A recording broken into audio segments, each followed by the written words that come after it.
Namaskar everyone. So today we'll start the topic as we continue from the space political theory book, and the chapter 1 is political theory and introduction.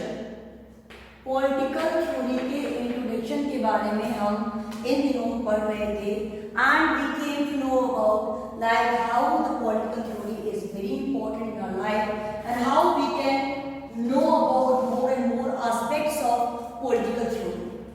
So today what we will do, we will focus on the definitions given in the political theory. Political theory में जो definitions दी गई है हम उनको focus करते हैं. The first one is R.G. Plano and R.E. Griggs. इन्होंने political theory को किस तरह से define किया है. We'll see here. Political theory is a body of thought. क्या है ये? Body of thought that seeks to evaluate. जो क्या करती है? Evaluate करती है, examine करती है, explain करती है, explanation देती है, prediction about the future देती है. Political phenomena. पॉलिटिकल फिनोमिना के बारे में जो प्रिडिक्ट करे, जो एवल्यूट करे, जो एक्सप्लेन करे, that is called political theory. ये डेफिनेशन दी है आर.जे. प्लानो और आर.ए. ग्रिग्स ने. Political theory is a body of thought that seeks to evaluate, explain and predict political phenomena. तो तीसरी क्या क्या है इसमें? एक तो वो एवैल्यूएट कर रही है, सेकंड क्या कर रही है? वो एक्सप्लेन कर रही है, थर्ड क्या कर रही है? वो प्रिडिक्ट कर रही है. किसके बारे में? पॉलिटिकल फिनोमेना के बारे में. सो this is the definition of political theory given by R.E. Griggs. Now Andrew Hatcher, one more politician, what he says about that political theory is a combination. किसका कॉम्बिनेशन है? Of a disintegrated search for the principles. एक ऐसी search जो एक साथ नहीं है, एक साथ जुड़ी हुई नहीं है. Principles of good state. एक अच्छे स्टेट के क्या प्रिंसिपल होने चाहिए, प्रिंसिपल सिद्धांत, थ्योरी क्या होनी चाहिए उसके बारे में. And good society. एक अच्छा स्टेट, एक अच्छी सोसाइटी कैसी होनी चाहिए, about that. And on one hand and this integrated search for knowledge of political and social reality. एक तरफ तो क्या बताएगी? वो सर्च करेगी principle of good state and good society, and दूसरी तरफ वो knowledge of political and social reality, दूसरी तरफ पॉलिटिकल और सोशल रियलिटी के बारे में एक्सप्लेन करेगी. ये डेफिनेशन दी है हैचर ने. Once again, political theory is a combination. किस चीज का कॉम्बिनेशन है? एक disintegrated search for principles of good state. एक गुड स्टेट के प्रिंसिपल के लिए, एक गुड स्टेट, एक गुड सोसाइटी के प्रिंसिपल्स के लिए, और दूसरी ओर क्या करती है? ये knowledge of political and social reality on the other. और पॉलिटिकल और सोशल रियलिटी को अदर हैंड वो एक्सप्लेन करती है. So these are the two main definitions of political theory given by the politicians. First one is J.J. Plano and R.E. Griggs. Political theory is a body of thought that seeks to evaluate, explain, predict political phenomena. Hatcher is saying political theory is a combination of a disintegrated search for the principles of good state and good society on one hand, and disintegrated search for knowledge of political and social reality on the other. तो ये इस तरह से ये दो काम कर रही है. अब हम पॉलिटिकल थ्योरी के दो व्यूज के बारे में जानेंगे. What were the main two views of the political theory?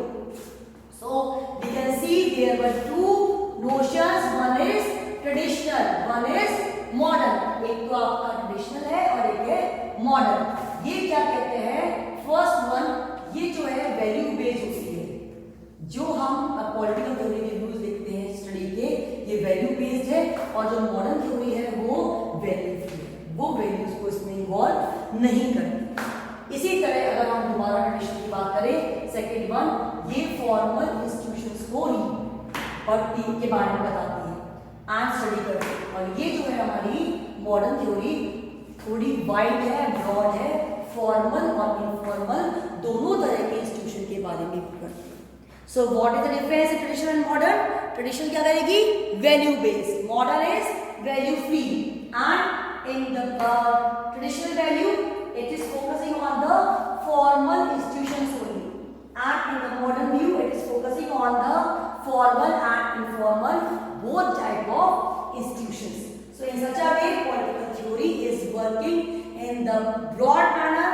Definitions से हम देख सकते हैं कि वो क्या करती है, political phenomena, political scenario, political state, society, उनके बारे में जानना, उनके principles के बारे में जानने का वर्क करती है, और इसके दो जो व्यू है वो है ट्रेडिशनल एंड मॉडर्न। अब हम बात करते हैं कि political theory है, इसका मतलब जाना हमने, बट ये इंपॉर्टेंट क्यों है, what is the importance of political theory. Now see if we see the importance of political theory, relevant for all target groups, सभी के लिए रेलेवेंट है। अगर हम बात इक्वालिटी करते हैं तो वो सिर्फ हम डेमोक्रेसी में ही देखेंगे, we can see the class also, class में इक्वालिटी होनी चाहिए, जस्टिस की बात करते हैं, वो चीज क्लास में भी होनी चाहिए, बाहर सोसाइटी में भी होनी चाहिए, या परिवार में होनी चाहिए, तो वो हर ग्रुप में किसी भी ग्रुप का पर्सन है, ये सारे प्रिंसिपल हर ग्रुप में रेलेवेंट है। Now coming to next one, basic knowledge of political ideas and institutions. अब पॉलिटिकल आइडियाज और इंस्टीट्यूशन की बेसिक नॉलेज देती है, गवर्नमेंट क्या होती है, जस्टिस का मतलब क्या है, फ्रीडम क्या होता है, सेक्युलरिज्म क्या है, सिटीजनशिप क्या है। तो how can we come to know about these political ideas and institution. Political theory is given as the idea, the meaning of that, कि वो रेलेवेंट क्यों है, ये आइडिया होते क्या है, इनसे क्या इंपॉर्टेंस है, इन सब के बारे में पॉलिटिकल थ्योरी हमको बताती है। Now coming to the next thing about the freedom equality, it says that it is not abstract issue. ये बताती है, हम जब बात फ्रीडम की करते हैं, इक्वालिटी की करते हैं, ये एब्स्ट्रैक्ट नहीं है, इनविजिबल नहीं है, these all are the part of society, these all are the part of our surrounding, ये हमारे बीच में है। जब फ्रीडम की बात करते हैं हर ओर इसका इंपॉर्टेंस है। तो in such a manner saying these are not the abstract issue, that it exposes us to systematic thinking on justice for equality to polish our opinion. हमारी ओपिनियन को पॉलिश करती है, सिस्टमैटिकली सोचने के लिए हमें इंस्पायर करती है। जैसे कि कल हमने देखा कि एरिस्टोटल और Plato what they were doing, they were just describing about the meaning of justice, उसकी रेलेवेंसी, उसकी इंपॉर्टेंस, उसको बता रहे थे। कौन? Aristotle and Plato. So in such a manner we are able to know about the various aspects of the political science via political theory। हमारी सोच को वाइडन करना, हमें एक्सप्रेसिव बनाना। एक्सप्रेसिव हम तब बनते हैं जब आस-पास के सिनेरियो को देखते हैं, उन इंसिडेंट्स को देखते हैं, उन चीजों के बारे में जानते हैं, बुक पढ़ के जान सकते हैं, उन घटनाओं से जान सकते हैं, अपने आसपास के सराउंडिंग को देख के जान सकते हैं। So how it is doing, it exposes us to systematic thinking on justice and equality to polish our opinion. हमारी ओपिनियन, हमारी सोच जो होती है उसको पॉलिश करती है। ऐसा नहीं कि हमने कुछ सोच लिया कि हाँ चीज ऐसी वैसी, no, when we come to know about so many things, हमें जब बाकी चीजों की नॉलेज मिलती है तब हम उस चीज के बारे में ब्रॉडली जान पाते हैं, समझ पाते हैं। पर उसके लिए हमें कोई कंसेप्ट चाहिए होता है, we need particular points to know about the concept. So political theory is working in the same manner, वो वैसे ही वर्क कर रही है। तो once again we will revise about the definition and all about the political theory. Definition क्या है? J.J. Plano and R.E. Ricks is saying political theory is the body of thought that seeks to evaluate, explain and predict political phenomena। तीन चीजें कर रही है, evaluate कर रही है, explain कर रही है, predict कर रही है। Andrew H.S. saying political theory is a combination of a disinterested search for the principles of good state and good society। एक तरफ तो सर्च कर रही है गुड स्टेट, गुड सोसाइटी के लिए, और दूसरी तरफ नॉलेज दे रही है किस बात की? Knowledge of political and social reality. So these particular definitions are telling us about the image of political theory. अब इसके दो व्यू देखेंगे हम, ट्रेडिशनल एंड मॉडर्न। ट्रेडिशनल जो व्यू है, first is value based, first point, और दूसरा ये कि फॉर्मल इंस्टीट्यूशन को ये स्टडी करता है। दूसरा व्यू कहता है ये वैल्यू फ्री होता है और ये वैल्यूज पे स्टडी नहीं करता, ब्रॉड है, और ये फॉर्मल और इनफॉर्मल दोनों को स्टडी करता है। It is wide, it is well.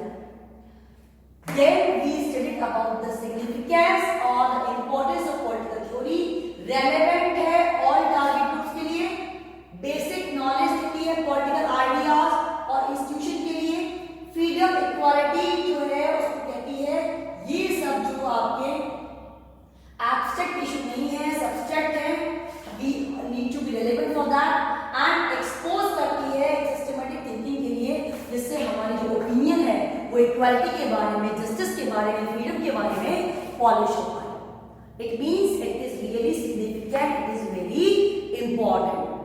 So this is the topic of the political theory.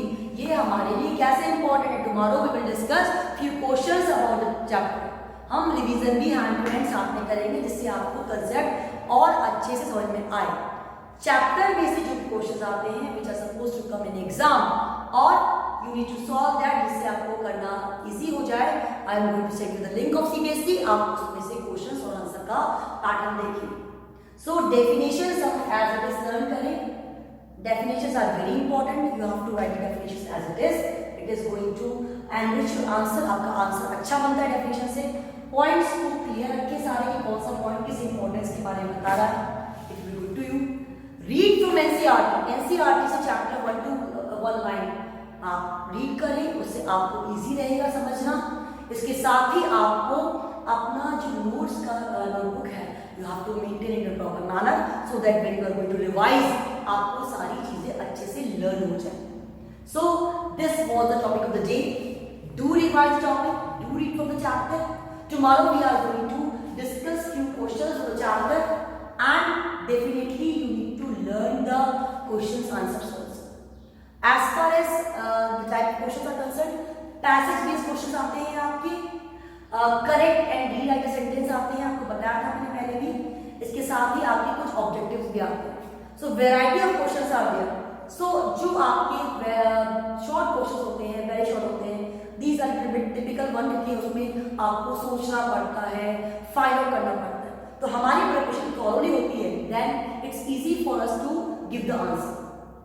Chapter आप थॉरोली पढ़ते हैं तो आपको उसका आंसर आ जाता है. इन टॉपिक्स को प्रॉपर लर्न करें और बुक में से आप उन टॉपिक्स को रीड भी करिए. In that manner, you will be able to understand the topic properly, and the things will be very clear to you.